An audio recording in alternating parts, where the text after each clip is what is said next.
الحمد لله نحمده ونستعينه ونستغفره ونؤمن به ونتوكل عليه ونعوذ بالله من شرور أنفسنا ومن سيئات أعمالنا من يهده الله فلا مضل له ومن يضلله فلا هادي له ونشهد أن لا إله إلا الله وحده لا شريك له ونشهد أن سيدنا مولانا محمدا عبده ورسوله فأعوذ بالله من الشيطان الرجيم بسم الله الرحمن الرحيم وذروا ظاهر الإثم وباطنه صدق الله العظيم سبحانك لا علم لنا إلا ما علمتنا إنك أنت العليم الحكيم رب اشرح لي صدري ويسر لي أمري واحلل عقدة من لساني يفقهوا قولي.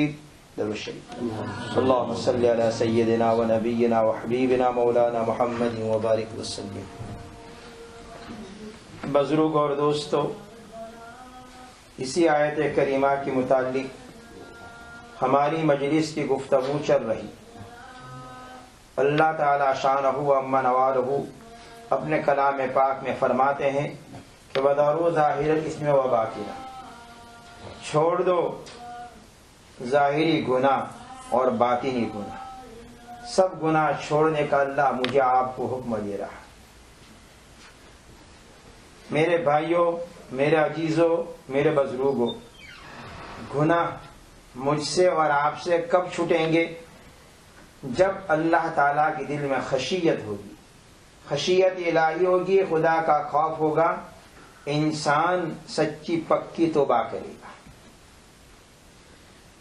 انسان کو چاہیے کہ جب توبہ کرے تو اللہ تعالیٰ سے تمام گناہوں سے توبہ کرے، اور ایسی توبہ کرے کہ اللہ اس لمحے کے بعد سر کے بال سے لے کر پاؤں کے ناخن تک اب کبھی تیری نافرمانی نہیں کروں گا، کبھی گناہ نہیں کروں گا. ایسی سچی پکی توبہ کرے. ادخلوا فی السلم کافہ کا مطلب یہ ہے مصداق پورے بن جاؤ، پورے اسلام میں داخل ہو جاؤ، کہ سر کے بالوں سے لے کر ناخن تک، پاؤں کے ناخن تک سچی پکی توبہ. انسان سچی پکی توبہ کرے گا تو اس کی برکت اسے حاصل ہوگی. اگر انسان ادھوری توبہ کرتا ہے تو وہ توبہ بھی ناقص ادھوری رہے گی. اگر توبہ کامل کرتا ہے تو اللہ تعالیٰ اسے توبہ نصوح عطا فرماتے ہیں کہ یا ایھا الذین آمنوا توبوا الی اللہ توبۃ نصوحا. ایمان والو، تم توبہ کرو سچی اور پکی، ایسی توبہ کہ اس گناہ کے بعد اب کوئی گناہ نہیں کرنا. جو ہو گیا سو ہو گیا، اب کے بعد انشاءاللہ ثم انشاءاللہ مجھے نہیں کرنا. جب انسان خشیت الہی کے ساتھ سچی پکی توبہ کرتا ہے تو اللہ کی رحمت متوجہ ہوتی ہے. میرے عزیزوں، میرے بھائیوں، اللہ کی ذات وہ ذات ہے، وہ تو ڈاکو کو بھی ولی بنا سکتا ہے، چوروں کو بھی ولی بنا سکتا ہے. اللہ چاہے تو اپنی معرفت سے میرا اور آپ کے قلوب کو لبریز فرما دے. اس کی ذات عالی سے کوئی بعید بات نہیں، بشرطے کہ ہم سچی پکی توبہ کریں. حدیث پاک میں ایک واقعہ آتا ہے، مشہور و معروف واقعہ ہے. ایک آدمی بہت گنہگار تھا، پوری لائف، پوری زندگی کوئی نیکی کا کام نہیں، گناہ ہی گناہ. جب اس کے مرنے کا وقت قریب ہوا، انتقال کا وقت قریب ہوا، تو اس نے اپنے بیٹوں کو جمع فرما کر وصیت کر دی کہ دیکھو، میں مر جاؤں تو مجھے قبر میں دفن مت کرنا، بلکہ آگ جلا کر روشن کر کے فائر میں، آگ میں ڈال دینا. اب بچے سارے سوچ میں پڑ گئے. بچوں نے اپنے ابا جان سے پوچھا، ابا جان ایسی وصیت، ایسی نصیحت کیوں کرتے ہو؟ کہ بھائی دیکھو، میں نے اپنی زندگی میں اللہ کی بہت نافرمانی کی، بہت گناہ کا کام کیا ہے، کوئی نیکی کا کام نہیں کیا. تو مجھے بڑا ڈر ہے، گھبراہٹ ہے کہ اللہ کے دربار میں کیسے حاضر ہوں گا، اللہ کے سامنے میں اپنا منہ کیا دکھاؤں گا. اس لیے میں وصیت کرتا ہوں کہ مجھے فائر کر دینا میری باڈی کو، جب فائر ہو جائے تو آدھی راکھ سمندر میں بہا دینا، آدھی راکھ ہوا میں اڑا دینا، تاکہ معاملہ ختم ہو جائے، مجھے حاضر ہونے کا موقع ہی نہ ملے۔ بچوں نے اپنے ابا کی وصیت کے مطابق کر دیا، جلا بھی دیا، آدھی راکھ سمندر میں ڈال دی، آدھی ہوا میں اڑا دی۔ اللہ تعالیٰ نے ہوا کے فرشتوں کو حکم فرمایا جمع کر دے، سب راکھوں کو جمع کر دیا۔ سمندر کے فرشتوں کو حکم فرمایا، سب نے جمع کر دیا۔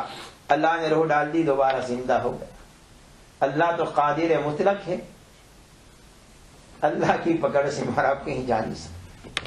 دنیا والوں کی پکڑ سے تو چھپ بھی سکتے ہیں، غائب گلہ بھی ہو سکتے ہیں، لیکن اللہ کی پکڑ سے میرے بھائیو ہم چھوٹ نہیں سکتے۔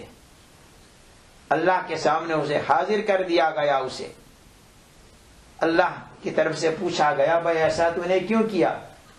یا اللہ، آپ کے خشیت اور آپ کے خوف اور آپ کے ڈر کی وجہ سے میں نے ایسا کیا کہ کیسے حاضری ہوگی آپ کے ساتھ۔ حق تعالیٰ نے فرشتوں سے فرمایا، میرے بندے نے میرے ساتھ حسن ظن رکھا، ڈر کی گھبراہٹ، جاؤ اس کی مغفرت کر۔ اللہ جل شانہ نے مغفرت فرما دی۔ اللہ رحیم ہے، کریم ہے۔ میرے بھائیو، اپنی ماں سے زیادہ رحیم ہے میرے بھائی۔ اس لیے ایک اللہ والے تھے، بڑے صاحب دل تھے۔ بعد دفعہ جب صاحب دل اللہ والا اللہ تعالیٰ سے دعا کرتا ہے تو آن کے آن کبھی قبول کر لیتا اللہ نے، اور جو کہتا ویسے ہی کر دیتا۔ اس اللہ والے بزرگ نے اللہ تعالیٰ سے دعا کی، یا اللہ، اس روئے زمین کے اوپر، اس دنیا میں جو آدمی سب سے زیادہ گنہگار، سب سے زیادہ تیرا نافرمان، اس کو میں دیکھنا چاہتا ہوں، اس کی میں زیارت کرنا چاہتا ہوں۔ دعا کر دی۔ اللہ کی طرف سے الہام ہوا، بتلایا گیا کہ میرے بندے فلاں بستی میں، فلاں شہر میں جاؤ، جہاں پر ایک میرا بندہ ہے 24 آور گناہ میں مبتلا، نہ اسے سورج نکلنے کی خبر، نہ ڈوبنے کی خبر، گناہوں میں لگا ہوا ہے، گناہوں میں ڈوبا ہوا ہے۔ جب وہاں پہنچے تو دیکھا، تعجب میں پڑ گئے، صبح سے لے کر شام تک گناہ ہی گناہ، کوئی کام نہیں اس کا، نہ سورج نکلنے کی پتہ، نہ غروب ہونے کی پتہ اس کو۔ دیکھ کر آ گئے۔ پھر کچھ دنوں کے بعد پھر دل میں داعیہ پیدا ہوا، جذبہ پیدا ہوا، یا اللہ، میری ایک تمنا ہے کہ تیری مخلوق میں، تیرے بندوں میں جو سب سے زیادہ نیک اللہ والا ہو، اسے میں دیکھنا چاہتا ہوں، اس کی میں زیارت کرنا چاہتا ہوں۔ اللہ کی طرف سے الہامہ، بہت اچھا، جاؤ فلاں بستی میں۔ وہی جگہ بتلائی جہاں پہلے گئے تھے۔ جب یہ بزرگ کہ اللہ والے وہاں پہنچے، جب پہنچے تو دیکھا وہی آدمی جس کو پہلے دیکھا تھا، بعین ہی وہی شکل صورت، وہی آدمی، بڑا بزرگ، بڑا اللہ والا ہے۔ اس تعجب میں پڑ گئے، اللہ تعالیٰ سے دعا گو ہو، یا اللہ کیا بات ہے، پہلے آیا جب بھی یہ معاملہ، اب آیا تب بھی یہ معاملہ۔ تو اللہ کی طرف سے الہام ہوا، ان پر بتلایا۔ ابھی چند دن پہلے اس کی وائف کے ساتھ، بیوی کے ساتھ جھگڑا ہو گیا۔ ہر ایک ڈرتے بیوی سے، جھگڑنا پڑے، مولوی صاحب بھی ڈرتے، امیر صاحب بھی ڈرتے، سبھی ڈرتے بیوی سے، سب گھبراتے، کسی کی چلتی بلتی کچھ نہیں، باہر ہم سب کی چلتی، اندر ہم کسی کی چلتی نہیں، بھائی سچ کہتا ہوں، سمجھے۔ تو کہا بیوی سے جھگڑا ہو گیا اس کا، اور بیوی نے اس کو ٹونٹنگ کیا، تانا دیا، تیرے اتنے گناہ، تیرے اتنے گناہ، تیرے یہ گناہ، تیرے وہ گناہ، سب گناہ بیان کرنا شروع کر دیا۔ اس نے کہا کہ تو مجھے میرا گناہ گنواتی ہے، لیکن یاد رکھ، میرے گناہ سے زیادہ میرے رب کریم کی رحمت ہے، میرا اللہ کا بہت بڑا فضل ہے، میری گناہ سے میرا خدا کی رحمت زیادہ ہے۔ اللہ سے اس نے ظن رکھا، تو اس کے حسن ظن رکھنے کی بنا پر ہم نے اس کی مغفرت کر دی، اچھا گمان رکھا۔ حدیث پاک میں کہا کہ بندہ اللہ کے ساتھ اچھا گمان رکھے، کتنا بھی گناہ ہو جائے کبھی نا امید نہ ہو، لا تقنطوا من رحمت اللہ کہا، اللہ سے امید رکھے، اللہ معاف کرنے والا، اللہ معاف کرنے والا۔ حضرت موسیٰ علیہ السلام اللہ کے لاڈلے نبی ہیں۔ حضرت موسیٰ کلیم اللہ علیہ السلام کے زمانے میں قارون حضرت موسیٰ علیہ السلام کا خالوزاد بھائی ہوتا ہے، لیکن بادشاہ وقت تھا۔ حضرت موسیٰ علیہ السلام نے قارون سے کہا کہ مال کی زکوٰۃ دینی پڑے گی، مال کی زکوٰۃ ادا کرنی پڑے گی۔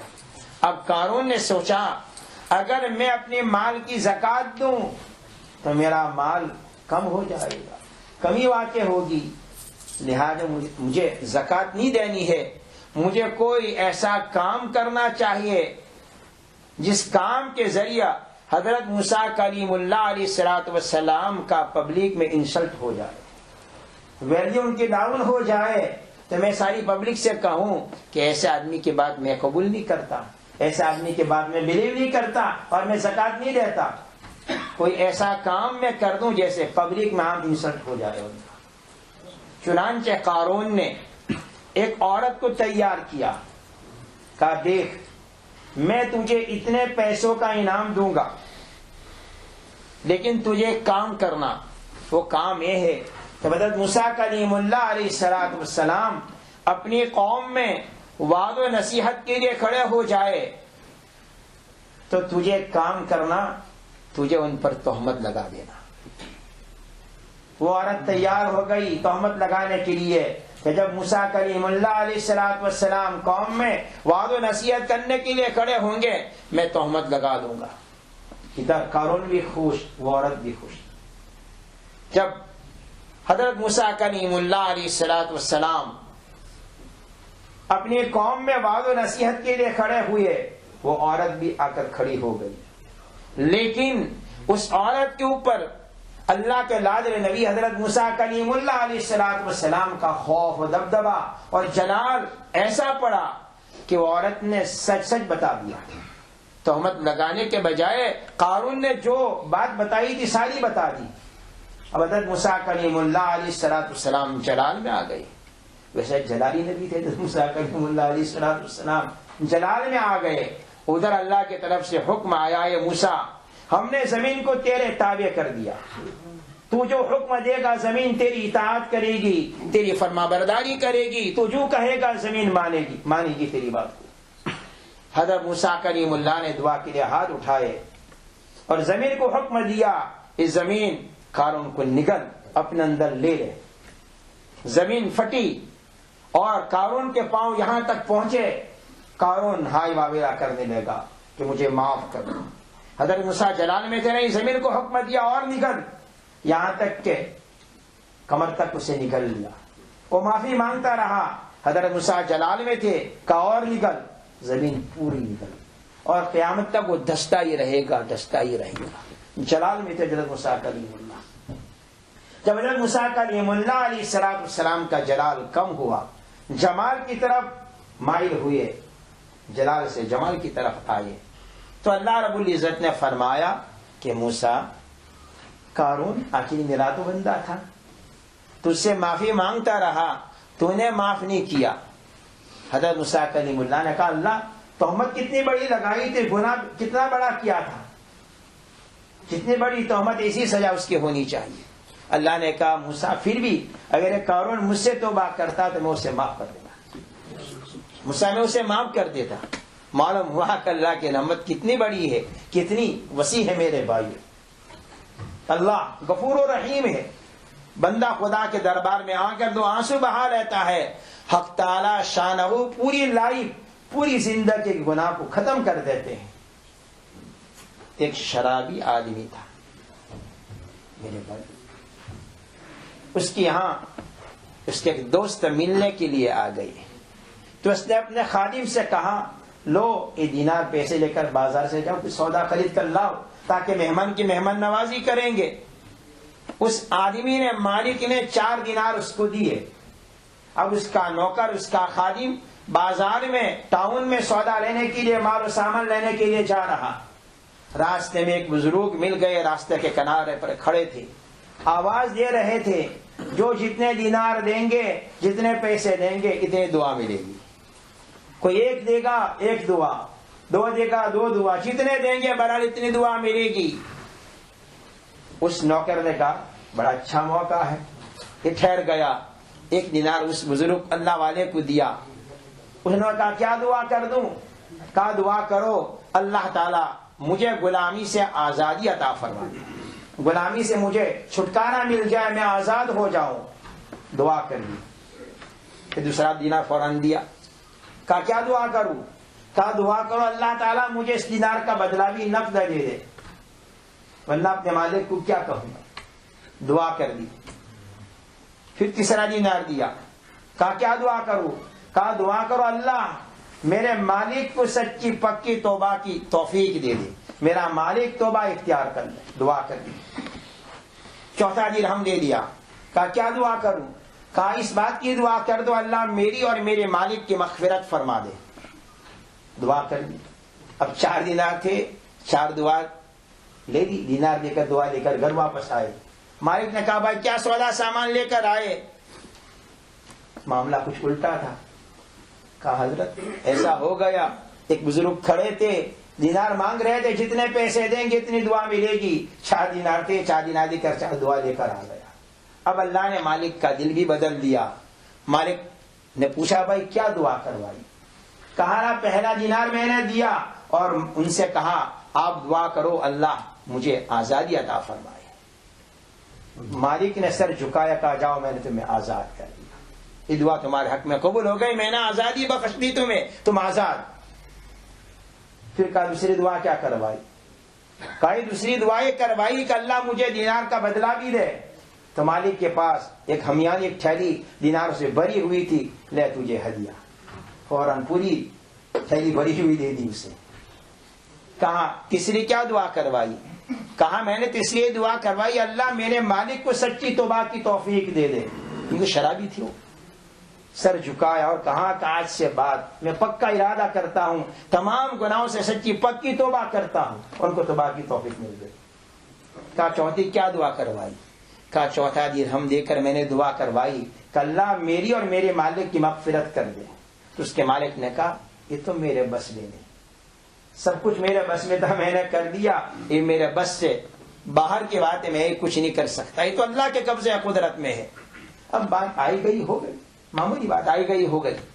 رات کو جب اس کا مالک سویا تو خواب میں اسے بتلایا جا رہا ہے کہ میرے بندے تیرے قبضے میں، تیرے قدرت میں جو کچھ تھا وہ تو نے سب کچھ کر دیا، تیرے قدرت میں تیرے قبضے میں جو کچھ تھا تو نے کر دیا، اب وہ بات جو ہمارے کنٹرول میں ہمارے قبضے میں ہم کرتے ہیں، تیری اور تیرے غلام کی ہم نے مغفرت کر دی۔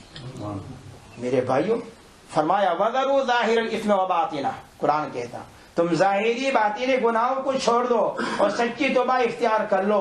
اگر سچی توبہ کر لیں گے تو اللہ تعالی میرے بھائیوں گناہوں کو معاف کر دیں گے۔